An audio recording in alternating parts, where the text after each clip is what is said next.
Along the hot, ancient coast of Tunisia lived the people of the moving sands. Their lives depended on the strong sea winds to sail their fishing boats and bring cool air. But for many weeks, the air had been thick and still. The boats sat trapped near the sandy harbor, and the heat was dangerous. A young woman named Zelia was the tribe's best dancer. She moved with grace, but her heart was heavy. She danced every evening, praying for the wind to return. Her secret love, Malik, was a young, strong fisherman who was losing everything because the winds were gone. He was angry and desperate. No one knew Malik had secretly found a powerful cursed drum deep in a forgotten cave. He believed this drum could control the weather, but he feared it too much to touch it. The people looked to the sky, hoping for a sign, but only hot, heavy air remained.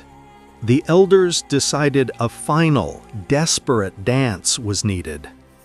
Zelia danced under the bright desert moon. She twirled and jumped, her colorful robes whipping around her, but still, the air did not move. Zelia closed her eyes and pleaded with the spirits of the air. She felt a strange cold tingling in her fingertips, like the touch of invisible water. As she raised her arms high, demanding a breeze, she felt a powerful pull. Then the impossible happened. A single swirling dust devil appeared in the dry sand, spinning around her feet. It obeyed her movements. If she dipped low, it flattened. If she leapt up, it rose high. Zelia was amazed and scared. She wasn't just dancing to the wind, she was learning to dance with it.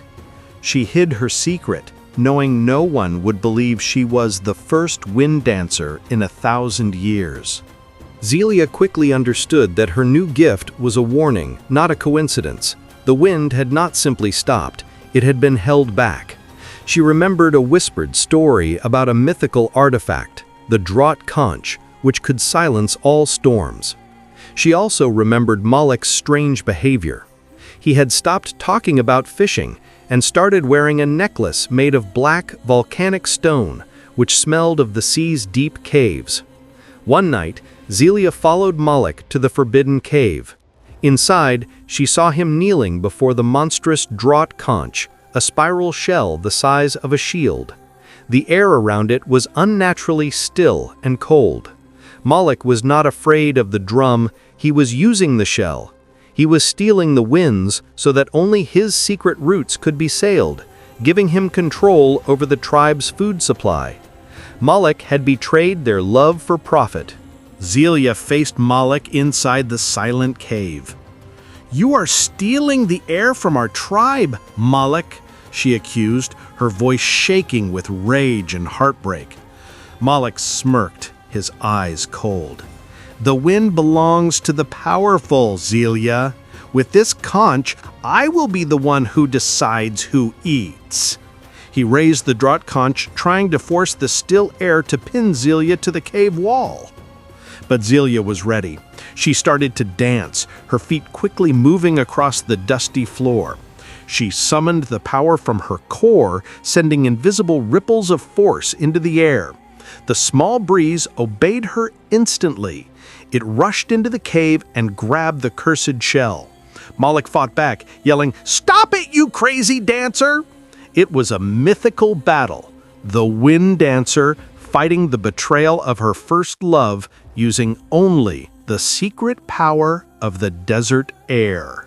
Zelia moved faster, her dance becoming a whirlwind.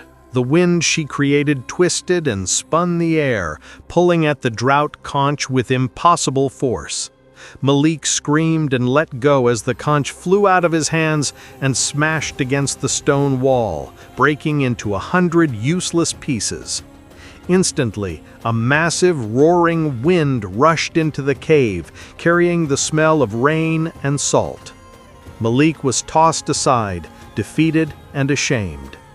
Zelia calmed the powerful storm, guiding it gently out of the cave.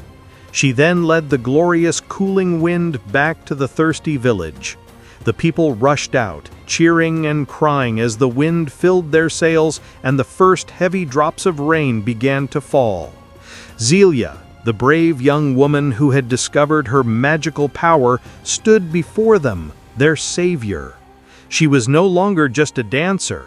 She was the mythical wind dancer, the true, wise leader of her tribe.